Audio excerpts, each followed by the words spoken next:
dimanapun mereka berada yang sedang menyaksikan Tech Blessing malam hari ini ya Tuhan. Biarlah Tuhan memberkati setiap mereka yang mendengar, yang menonton, menyaksikan Tech Blessing malam hari ini ya Tuhan. Engkau berkati mereka berlipat hanya dalam Yesus. Terima kasih banyak Bapa, dalam nama Tuhan Yesus Kristus kami berdoa. Haleluya. Amin. Shalom.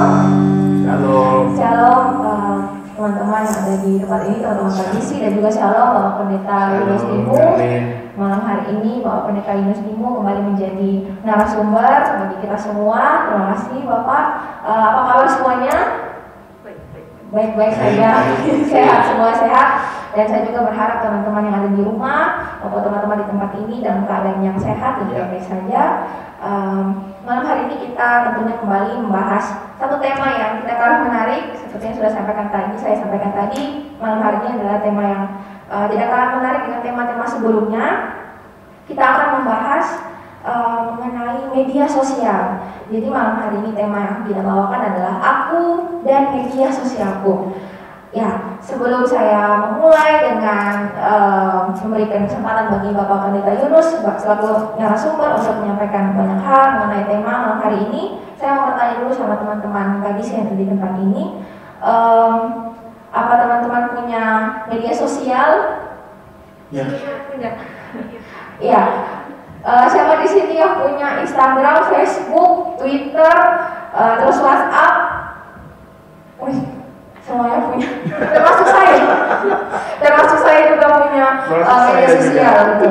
Dengan Bapak Pendeta Yunus juga punya media sosial. Kita semua, hampir semua saat ini memiliki media sosial. Nah, ternyata media sosial ini punya pengaruh juga untuk kehidupan pribadi kita masing-masing. Nah, malam hari ini kita akan membahas lebih dalam juga tentang pengaruh-pengaruh media sosial terhadap kehidupan kita.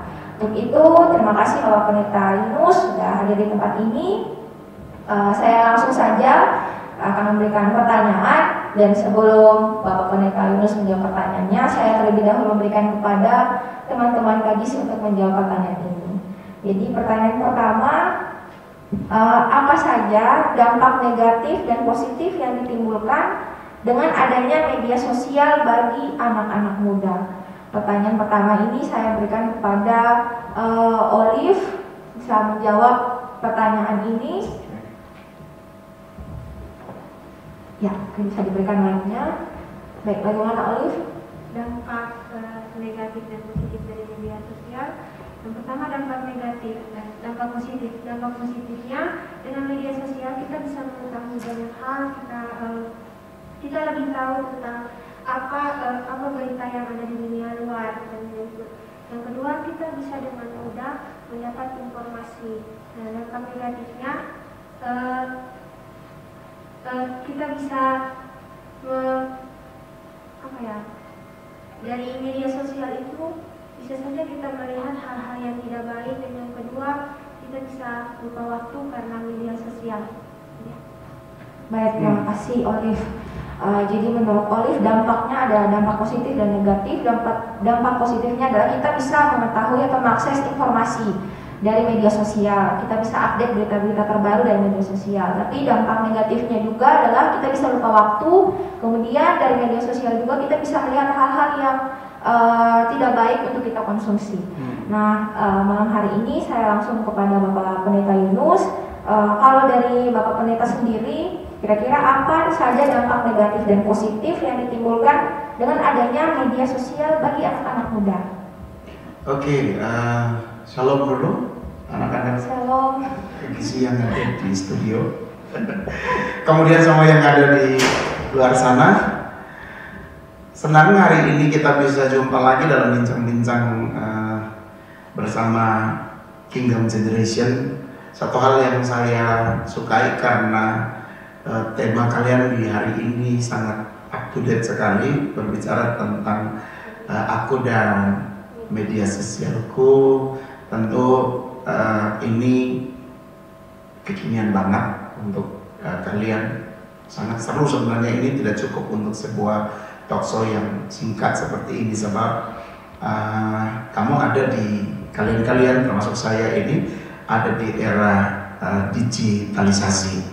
Semua sudah serba digital, dan ini sebuah pergeseran peradaban dari yang dulu tradisional, dulu kita pakai mesin ketik. Zaman saya waktu skripsi itu masih mesin ketik, tok gitu. Kalau yang sekarang udah enak, tinggal ada laptop, bisa langsung ngeprint. Kalau saya diperiksa sama dosen pembimbing, kalau dia coret, maka saya butuh waktu yang cukup lama untuk ketik ulang dari awal sampai akhir. Tidak ada tempat penyimpanan seperti sekarang ini kita bisa nyimpan di mana-mana, termasuk di iCloud misalnya. Nah, bicara tentang dampak positif dan negatif, tentu kita mesti lihat tujuan daripada media sosial itu dulu. Jadi media sosial itu adalah sebuah media online dengan para penggunanya itu bisa dengan mudah beradaptasi, berbagi, dan menciptakan isi pikirannya, menuangkan isi pikirannya itu di dalam media online tadi. Itu meliputi blog misalnya, atau jejaring sosial yang kita punya sekarang yang tadi Merlin tanya, mulai dari Facebook, WhatsApp, apalagi Twitter, kemudian ada pet, macam-macam. Tinggal kita memilih dan menggunakannya secara benar atau tidak benar. Jadi bukan pada medianya yang salah. Media ini tadi saya bilang kita ada di era digitalisasi, sehingga itu sangat membantu kita. Tinggal bagaimana yang mengoperasikannya itu mau diarahkan kemana. Itu yang titik yang mau kita bicara malam hari ini. Jadi anak-anak muda, semua ke gizi tentunya kalian merupakan pengguna termasuk saya media sosial, sehingga sebenarnya kuncinya itu bukan ada di medianya, pada media sosialnya, tapi pada si penggunanya.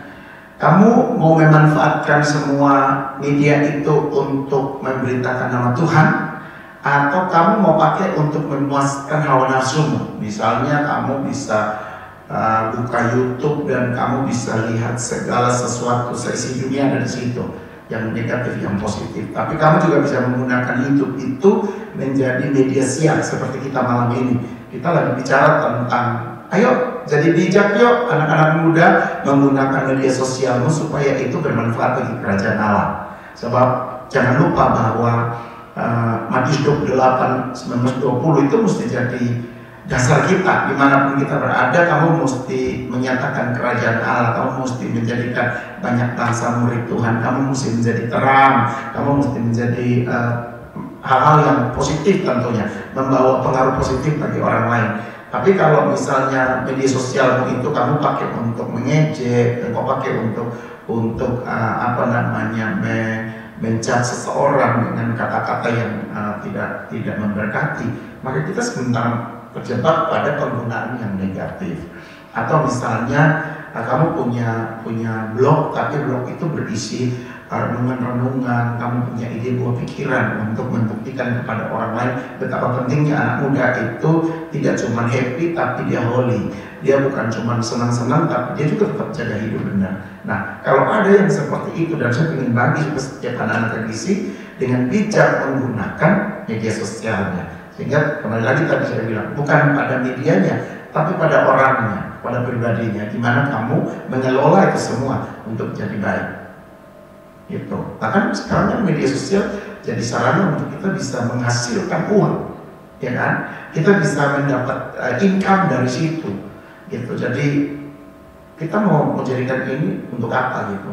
Untuk kebaikanmu, untuk menyebarkan berita, orang bilang berita positif, untuk kabar baik, kan firman Tuhan tekan kabar baik. Atau kamu menyebarkan ketakutan, intimidasi, berita-berita yang menggentarkan orang, membuat orang jadi takut dan lain sebagainya. Tinggal kita yang memilih. Sehingga saya bilang anak-anak gizi, kamu mesti bijaksana menjadi pengelola dari media sosialmu masing-masing. Itu Maria. Baik, terima kasih Bapak Pendeta Yunus tadi sudah menjawab pertanyaan nomor 1, mengkapi jawaban dari Oli sendiri tadi, dan banyak juga sudah Bapak Pendeta sampaikan. Saya langsung ke pertanyaan nomor 2. Pertanyaan nomor 2 ini saya akan berikan juga pertama kepada teman KBC. Saya berikan kepada Liva. Pertanyaannya, apakah dampak tersebut dapat mempengaruhi kehidupan kerohanian anak-anak muda Kristen atau iman terhadap Yesus Kristus? Jadi maksudnya dampak yang sudah tadi disebutkan oleh Olive maupun disebutkan oleh Pendeta Yunus, apakah dampak-dampak tersebut dapat mempengaruhi kerohanian dari anak-anak muda Kristen? Ya, terima kasih. Kalau menurut pandanganku sih, kita lihat di era sekarang itu kan COVID, kita harus karantina mandiri. Jadi kalau untuk dampak sosial media untuk sekarang ya, konteks sekarang itu sangat berpengaruh. Sangat berpengaruh. Kenapa? Karena kita 24 jam pasti kita fokusnya ke sosial media. Kita jarang berinteraksi dengan orang luar ya. Nah, dari dampak ini apakah mempengaruhi kehidupan orang-orang Kristen kita sebagai anak muda? Kalau menurut saya jawabannya sih 50/50. Karena apa? Mengingat tadi yang Babe omong, sosial media ini cuma sarana, tetapi kita sendiri yang bisa mengontrol. Nah, kita melihat juga konteks ini. Tapi media sosial juga punya pengaruh. Pengaruhnya seperti apa? Nah, yang pertama, kalau misalnya di IG kan, kita bisa main IG kalau anak-anak muda zaman sekarang ya.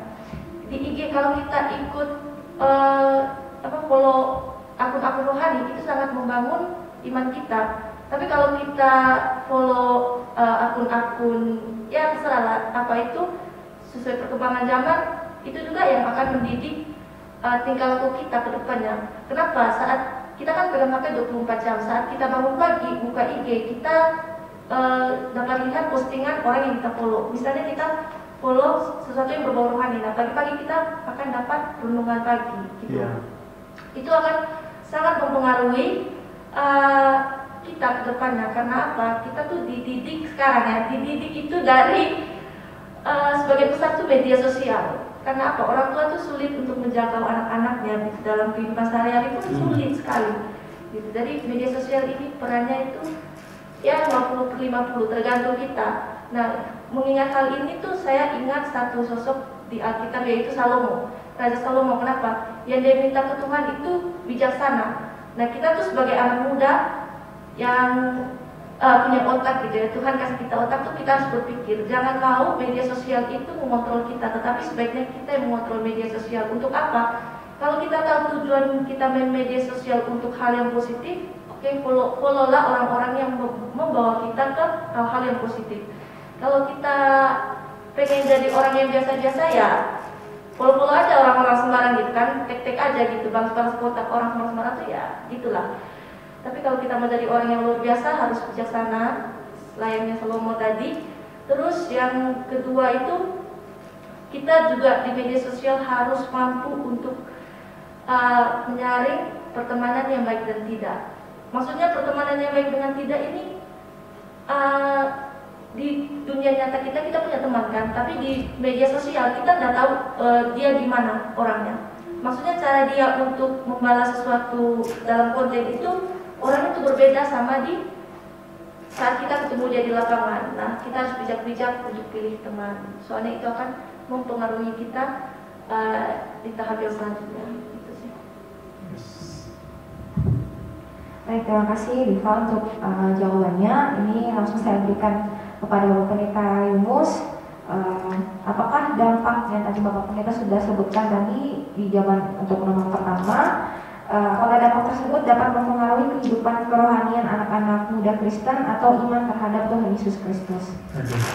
Benar nggak sih, Liva, hari ini itu anak-anak muda khususnya ya, itu bangga sekali kalau misalnya followersnya itu mencapai sekian ribu, betul kan?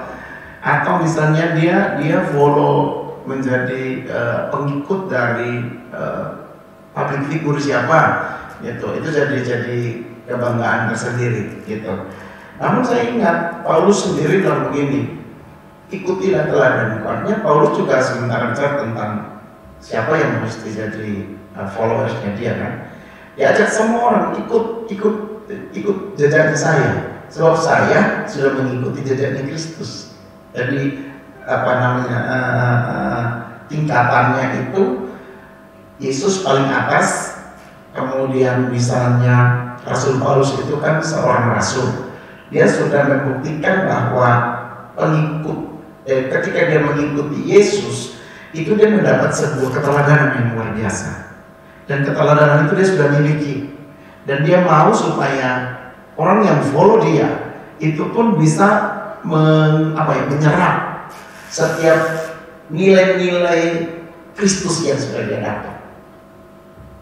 Nah, tadi kan kita sementara bicara tentang IG, contoh salah satu IG itu hampir semua anak pemuda remaja dan yang ada di dunia digitalisasi ini pasti punya IG, dan yang dikejar di IG itu followersmu berapa, siapa-siapa aja, apalagi ada artis yang follow kita, kita akan pamer-pamer, ini artismu follower mengikuti saya loh, pokoknya ada cerita yang seru di situ. Itu jadi sebuah kesukaan. Tapi sekarang, misalnya kamu bangga nggak kalau kamu tuh jadi followers gembalamu misalnya? Karena gembalamu itu memberi keteladanan. Gembala itu menjadi public figure untuk kamu secara tanda kutip, untuk keteladanan, untuk doa, untuk iman, untuk semua dia megang. Dan kita jadi followers, atau kita seperti tadi Liva bilang, supaya tiap pagi ketika kamu buka IG-mu, kamu temukan update-update yang keluar dari orang-orang yang kamu follow. Misalnya kalau kamu follow itu adalah akun-akun yang berbau rohani, yang ada ayat-ayat firman, yang ada nasihat, ada hikmat di situ. Itu yang akan membentuk karakter kita. Dia yang akan menjadi guru yang mengajar kita di pagi hari. Tapi ketika kita follow misalnya meme-meme yang tidak benar, misalnya ungkapan-ungkapan kata-kata yang membuat kita takut, atau kamu langsung lihat berita yang mencekam, menakutkan, berita tentang kematian di hari ini berapa, itu akan menciptakan gambaran dalam diri saudara dan diri kita. Nah, oleh karena itu betul sekali kamu akan menjadi seperti apa yang kamu ikut. Kalau kamu ikut Kristus, maka kamu akan jadi seperti Kristus. Tapi kalau kamu ikut orang-orang dunia, ya mungkin kalau tadi bilang 50-50, mungkin bagi saya nggak 50-50 sih. Soal mereka cuma mengajar positif, artinya baik, tapi belum tentu baik itu adalah benar. Kita mesti benar dan baik di dalam maupun keluar. Kira-kira itu yang bisa saya sampaikan. Terima kasih. Terima kasih Bapak Mus. Jadi memang media sosial itu mempengaruhi sekali kehidupan kerohanian daripada anak Kristen. Tergantung yang mana yang kita follow, misalnya di Instagram, apakah akun yang rohani ataupun tidak. Kalau akun rohani yang kita ikuti, maka yang akan muncul itu adalah renungan-renungan harian, renungan-renungan Kristen yang akan meningkatkan iman kita kepada Tuhan Yesus Kristus. Baik, terima kasih Bapak Pendeta Yunus. Saya langsung saja ke pertanyaan nomor 3. Bagaimana ciri-ciri seseorang yang kecanduan media sosial? Jadi memang ada beberapa orang yang pastinya menggunakan media sosial dalam kurun waktu yang sangat lama, dan itu ciri-cirinya seperti apa Bapak Pendeta, dan juga tips-tips bagi anak-anak muda agar bijak dalam menggunakan media sosial. Oke, kalau bicara tentang ciri-ciri, yang pertama jempolnya itu pasti udah kapalan. Karena ini, atau jempolnya tidak bisa berhenti, tidak itu saya lihat. Tapi secara serius, kalau kita lihat ciri-ciri dari orang yang kecanduan, yang pertama dia akan menjadi antisosial. Dia akan hidup dengan dunianya sendiri. Walaupun orang lagi ngobrol lagi semua, tapi gadgetnya itu nggak pernah berhenti. Entah dia balas WA, entah dia lihat, sehingga konsentrasinya jadi kesana kemari gitu. Lebih pada alat yang dia pakai, yang lagi dia pegang, kebanding dia terlibat secara antusias dalam obrolan atau dalam apapun juga. Nah, itu ciri yang pertama. Dari tadi saya bilang cari kapalan itu guyon. Tapi kemudian yang kedua, bukan cuma antisosial, tapi media sosial ini akan mempengaruhi perilaku, begitu. mempengaruhi perilaku. Jadi antipati kepada kondisi situasi itu menjadi menipis. Ya yang penting gua happy, terserah lu mau jadi apa misalnya gitu. Jadi lebih kepada lebih egosentris sih. Saya pikir kalau orang yang kecanduan itu egosentris, kenapa? Dia lebih cinta dirinya daripada orang lain. Ngapain saya urus? Saya punya kesibukan dan dia punya berbagai alasan untuk menghindar dari hal-hal yang sekiranya itu mengganggu kegemaran dia di media sosial. Kemudian ciri yang berikut mungkin kita bilang begini,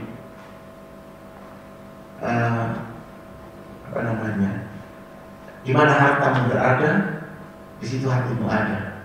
Kalau hartamu itu adalah media sosial, harta itu sesuatu yang mengikat hati, maka semua kita akan pusatkan ke media sosial. Apalagi kita melihat hal-hal yang sebenarnya yang penting yang ada di sekitar, seperti Oli bilang tadi, akhirnya kita kehabisan waktu, kita kehabisan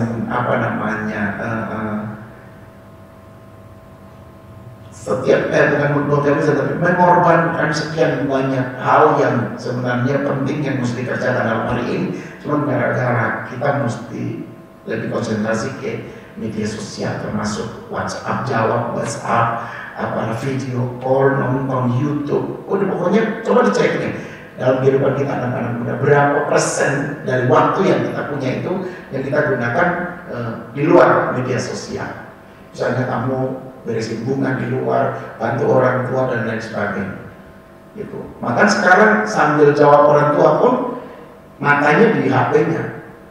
Kalau kita menanyakan sesuatu, dia jawab tapi yang di pikirannya itu bisa kebagi seperti itu. Sebagian ada di media sosial, sebagian menjawab, meresponi instrumen yang ada di sekitar dia. Nah ini ciri-ciri.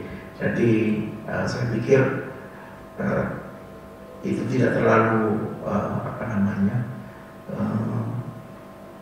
inti. Yang paling inti adalah bahwa kita bagaimana melatih teman-teman kita, melatih generasi kita ini untuk cakap menggunakan media sosial, atau dia bisa mengontrol. Jadi bukan media sosial yang kontrol dia, tapi dia mesti mengontrol gimana cara menggunakannya, untuk apa tujuan menggunakan ini semua dan lain sebagainya. Termasuk HP yang kita punya itu dimanfaatkan untuk apa saja. Saya pikir itu. Ya baik, saya juga akan langsung ke pertanyaan nomor 4. Jadi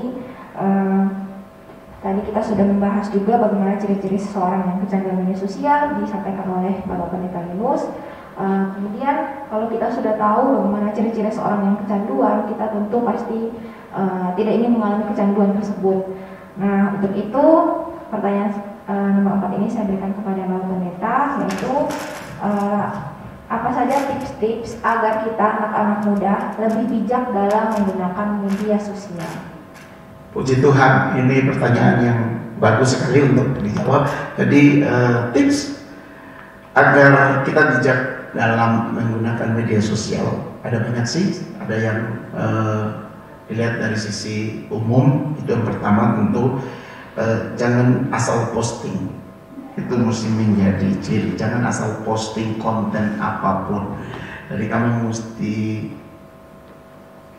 pikirkan baik-baik yang kamu mau sampaikan itu kira-kira bernilai atau tidak. Jadi tidak sembarang posting. Kemudian yang kedua, kamu juga tidak perlu secara detail mencantumkan informasi yang tidak kamu ketahui dengan pasti. Ya kadang kan kita udah posting sesuatu, orang tanya, kamu dapat dari mana? Bingung sendiri. Gitu. Jadi kalau kamu tidak tahu dengan pasti, kamu jangan mempostingnya. Kemudian kamu mesti protect kamu punya kehidupan pribadimu itu jangan diumbar di media sosial dan lain sebagainya. Kadang-kadang hampir sekarang kita mau tahu seseorang lagi bikin apa, lagi di mana, lagi ini, buka media sosialnya tahu. Sebab dari pagi ketika bangun sampai tidur kembali itu semut terpapar terbuka lebar di media sosial, sehingga kita bisa tahu di situ dia ada di mana, lagi bikin apa, lagi sama siapa. Oh ada di situ. Jadi protect your privacy, lindungi kamu punya privasi. Kemudian yang paling penting itu jaga etika. Kan sebagai anak Tuhan apalagi etika itu penting untuk diperhatikan. Kemudian waspada dan tidak langsung mempercayai semua yang kamu baca di media sosial, gitu. Dan yang terakhir tentu kamu mesti filter semua akun-akun yang bodong, akun-akun yang itu cuma mesin yang dipakai untuk mempengaruhi opinimu dan lain sebagainya. Sebagai anak muda tentu sudah bisa memilah-milah, sehingga kurang lebih ada 6 hal itu mesti menjadi tips yang baik untuk bagaimana kita menyikapi menggunakan media sosial yang ada. Kemudian Alkitab sendiri mengajarkan gini bahwa lakukanlah yang baik, gitu. Dan kalau misalnya kamu tahu yang kamu lakukan itu tidak baik, ya jangan dilanjutkan di media sosial, gitu. Luapan emosi kita tuang di media sosial, sedih kita tuang di media sosial, nangis kasih emoticon, ada orang nangis air mata mengalir nggak selesai sungai. Kemudian marah kita taruh ada tanduknya keluar merah. Jadi media sosial itu sudah menjadi alat yang sangat terbuka untuk kita mengungkapkan apa saja, sehingga tadi 6 tip itu akan menolong kita lihat dari sisi etika, lihat dari sisi kepentingan privasimu, kemudian informasi ini berguna apa tidak dan lain sebagainya. Nah, itu penting sehingga kita tidak terjebak di dalam asal menjadi pengguna medsos, tapi kita orang yang bertanggung jawab untuk menggunakannya secara benar. Tadi saya bilang, follow me because I'm for Jesus. Jadi ikut saya karena saya ikut Kristus. Artinya ada nilai yang saya bisa pertanggungjawabkan ketika kamu ikut saya. Dan itu mesti jadi nilai yang ada di dalam setiap anak-anak gadisi. Itu sih tips yang bisa saya sampaikan di pertanyaan tadi. Terima kasih, Nari. Baik, pertanyaan tadi merupakan pertanyaan terakhir dan kita akan menutup bincang-bincang santai malam hari ini dengan doa. Begitu saya kembali mempersilakan Bapak Pendeta Linus untuk memimpin kita dalam doa. Baik, anak-anak muda yang dicintai Tuhan, bincang-bincang kita memang terbatas waktunya, namun mari timbang atau ambil hikmat yang baik, pengajaran yang baik untuk kita, sehingga siapapun juga kamu menjadi pribadi yang bijak untuk menggunakan media sosial dalam bentuk apapun juga, sehingga itu bisa memberkati banyak orang. Oke, mari tundukkan kepala dan kita sama-sama berdoa. Bapak, kami tahu, Engkau izinkan kami hidup di era yang penuh dengan perkembangan yang luar biasa. Kami ada di era digitalisasi, dalam perkembangan globalisasi secara dunia yang begitu cepat, begitu progresnya. Kadang kami menjadi orang-orang yang bingung sendiri. Kita menjadi orang-orang yang berada di sebuah keadaan yang menuntut untuk berlari bersama dengan semua perkembangan yang ada. Namun ketika kami bicara malam ini tentang aku dan media sosialku, mengajarkan anak-anak muda untuk dengan bijak memaknai, menggunakan, mengoperasikan media sosial kami masing-masing secara bijaksana, sebab itu mendatangkan keuntungan bagi kerajaan Allah. Sebab kami tetap melakukan misi pekabaran Injil, kami tetap mewarnai hidup kami di media sosial dengan tidak menyembunyikan identitas kami sebagai pengikut Kristus. Kami ingin secara belak-belakan kasih tahu kepada siapapun bahwa kami adalah murid Kristus, dan kami ingin membuktikan, menunjukkan kepada media sosial bahwa kami berbeda dari segala hal. Karena itu mari berkati semua anak-anak muda di sore hari ini, malam ini, urapi setiap apa yang mereka posting di setiap media sosial mereka, sehingga kami tidak suka sekedar mengumbar emosi kami tidak sekedar memposting kondisi keberadaan kami tidak menjadi orang yang rancu di dalam menggunakan media sosial, tapi Tuhan memberikan kami hikmat sehingga anak-anak muda menjadi anak muda yang wise, yang berhikmat untuk menyingkapi hidup mereka masing-masing dengan cara yang benar. Terima kasih Bapa, ajar latih setiap kami untuk menjadi pribadi-pribadi yang sangat amat mencintai Engkau Tuhan Yesus. Terima kasih untuk pertemuan dalam bincang-bincang dengan KBC di malam hari ini. Diberkatilah setiap mereka di rumah, di tempat kuliah, di tempat belajar, di sekolah, di kantor, tempat kerja. Tuhan memberkati sehingga hidup anak muda menjadi berkat di mana mereka berada. Terima kasih Bapak, malam ini kami akhiri pembicaraan dan bincang-bincang ini dengan kami minta Tuhan memberkati kami, Tuhan mengurapi kami, Tuhan memberikan kepada kami kasih dan setia, anugerah serta penyertaan-Mu yang sempurna, sehingga tidak ada satupun dari anak-anak muda yang tidak ada di dalam kontrolnya Tuhan. Dan biar berkat ini adalah berkat yang terbaik yang berasal dari Bapa di sorga, yaitu kasih, anugerah, penyertaan yang dahsyat dari Tuhan Yesus Kristus. Bahkan Engkau yang sudah menyerahkan nyawa bagi kami serta bersekutuan di dalam Roh Kudus, tinggal tetap menyertai, menolong dan membimbing kami semua dari malam hari ini sampai selama-lamanya. Hanya di dalam nama Tuhan Yesus kami berdoa, ucap syukur kepada Bapa di sorga. Haleluya. Amin. Tuhan Yesus memberkati.